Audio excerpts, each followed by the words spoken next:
बुर्डक साहब, मैं आपसे हाथ जोड़ के निवेदन करना चाहता हूं कि कांग्रेस पार्टी किसको टिकट देती है क्या नहीं देती है, आप लोगों का आला कमान का काम है। जब भी आप जिसको टिकट दे के भेजते हो, हम उसके लिए तन मन धन से दिन रात मेहनत करते हैं।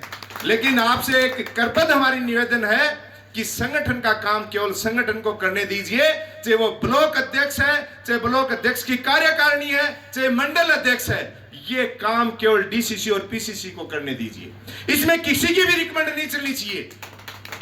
इसमें केवल धरातल की रिपोर्ट काम आनी चाहिए कि फला गांव ढाणी में वो कार्यकर्ता दिन रात काम कर रहा है, बूथ पे वो व्यक्ति लड़ाई लड़ रहा है। ऐसे व्यक्तियों को मौका मिलना चाहिए, न कि केवल किसी नेता का वर्चस्व जिसके हाथ पे है और जो काम भी नहीं करना चाहता, मीटिंगों में भी नहीं जाना चाहता, उसको बना के बिठा दिया, अब आप बुलाते ही रह जाओ। ये चीज को हमें इस संगठन में परिवर्तन करना पड़ेगा। ये हमारा आपसे हाथ जोड़ के निवेदन है।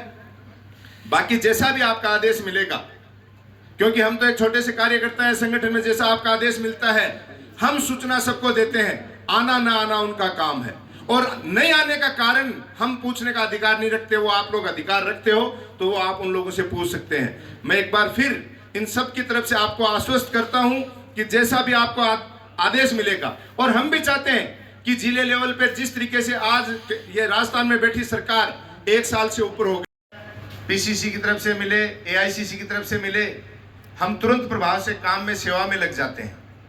कोई भी व्यक्ति हमें यह नहीं कह सकता कि हमें सूचना नहीं मिली।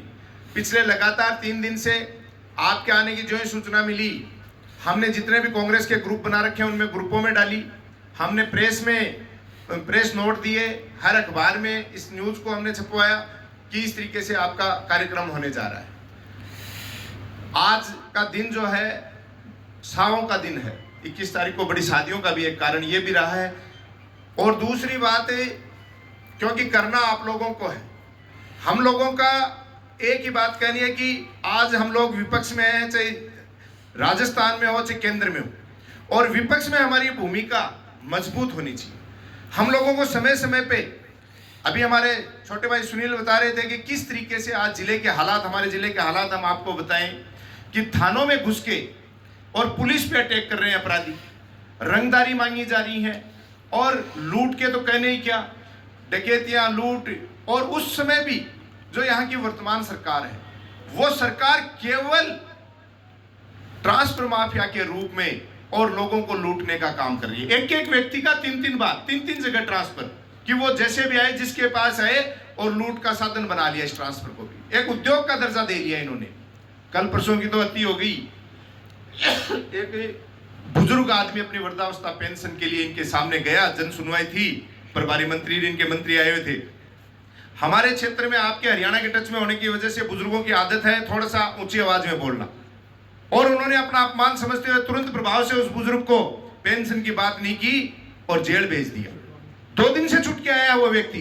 फिर जब प्रेशर पड़ा और मंत्री ने भी कह दिया कि स्टेटमेंट चारों तरफ से, हमारे पूर्व मुख्यमंत्री जी ने भी ट्वीट किया कि प्रदेश के हालात चिंताजनक है, तो ये घबराए, और उनके मंत्री ने कहा कि नहीं, मेरे सामने बुजुर्ग ने कोई न्यूसेंस नहीं किया, ये स्वीकार कर लिया। आनंद फानंद में उसको जमानत दी गई। रात को 12 बजे बोले अब छोड़ दें जा। बुजुर्ग बोला रात को 12 बजे कहां जाऊं। दूसरे दिन सुबह उसको ऑटो से घर छुटवाया। हालात बहुत चिंताजनक। और विश्व की सबसे लंबी पदयात्रा निकाली, और उस यात्रा में गए एक एक व्यक्ति की, चाहे वो युवा था, चाहे मजबूर था, चाहे पिछड़ा था, चाहे महिलाएं थी, हर व्यक्ति की उन्होंने आवाज सुनी। और उस आवाज का नतीजा था कि जो इन्होंने 400 पार का नारा दिया था, उस नारे को इन्होंने, उस रथ को रोक दिया। आज हमें आवश्यकता है इन सब चीजों के खिलाफ लड़ने की, लेकिन ये लड़ाई तभी संभव है जब हम एकजुटता के साथ काम कर सकें। हमारे युवा साथी, हमारे कार्यकर्ता तैयार बैठे हैं, और इसका नतीजा हम आपको बताते हैं कि जब जिलाध्यक्ष की जिम्मेदारी आदरणीय डोटासरा जी, खड़गे साहब आप लोगों ने देके भेजी, हमारे डॉक्टर साहब भी बैठे हैं, हमारे प्रभारी भी बैठे हैं, हमारे प्रवक्ता जी भी बैठे हैं, हमारे तमाम कांग्रेस के कार्यकर्ता बैठे हैं। हमने चाहे घर घर जाके इन सबके पैर पकड़े और इनसे निवेदन किया कि आप सब एक मंच पे आइए, क्योंकि ये मैसेज जाएगा कि कांग्रेस एक है तो उसका रिजल्ट मिलेगा। और उसका रिजल्ट हमें मिला। जो 10 साल से लोकसभा की सीट हम नहीं जीत पा रहे थे, उस लोकसभा की सीट को इन्हीं सामने बैठे कांग्रेस कार्यकर्ताओं के दम पे, और पूरे जिले में हमने ये मैसेज दिया कि पूरे जिले की कांग्रेस एक है, और उसका नतीजा निकला कि जो 10 साल से सीट हम लोकसभा की नहीं जीत पा रहे थे, आदरणीय विजेंद्र जी ओला को जीत के और लोकसभा को जुआने का काम इन तमाम कांग्रेस के कार्यकर्ताओं ने कहा। ये संविधान ही हमारा है। ऐसे लोगों के हाथों में शासन मत दे देना जो लोकतंत्र को खत्म कर दे। अगर खत्म कर दिया तो आजादी नहीं मिलेगी। जय हिंद, जय भारत।